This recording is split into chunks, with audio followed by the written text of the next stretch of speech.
ఇప్పుడు illegal migrants return పంపించడం కోసం రైట్స్ చేస్తున్నాం కదా. అందులో కొత్తగా తెలిసిన విషయం ఏంటంటే కొంతమంది ముస్లిం యువతలు visiting visa and medical visa తీసుకొని పాకిస్తాన్ నుండి వచ్చిన అబ్బాయిని పెళ్లి చేసుకున్నారు.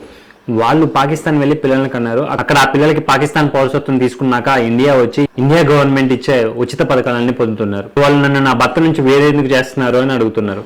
వాళ్ళు కూడా వెళ్ళిపోవచ్చు కదా, వెళ్ళరంట. ఆ పిల్లలు వాళ్ళకి తెలియదా చట్టపరంగా ఇది చెల్లదు అని, వాళ్ళు కేవలం కొన్ని నెలల వీసాతో మాత్రమే వచ్చారని, ఆ వీసా పరిమితి అయిపోయాక వాళ్ళు తిరిగి వెళ్ళిపోవాలని ఈ యువతలకు తెలియదా?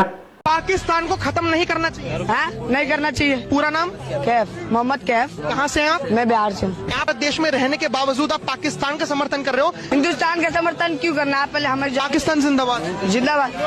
ఆ పిల్లలు ఎంత ధైర్యంగా మీడియా ముందు పాకిస్తాన్కి జిందాబాద్ కొడుతున్నారు. వీళ్ళకి ఆ ధైర్యం ఎవరు ఇచ్చారు? ఇలాంటి వాళ్ళందరినీ పాలు పోసి మనమే పెంచుతున్నట్టుంది. కేవలం ఇల్లీగల్గా వచ్చిన మైగ్రెంట్స్నే కాదు, పాకిస్తాన్కి సపోర్ట్ చేస్తున్న ప్రతి ఒక్కరిని ఇండియా నుంచి పంపించేయాలి.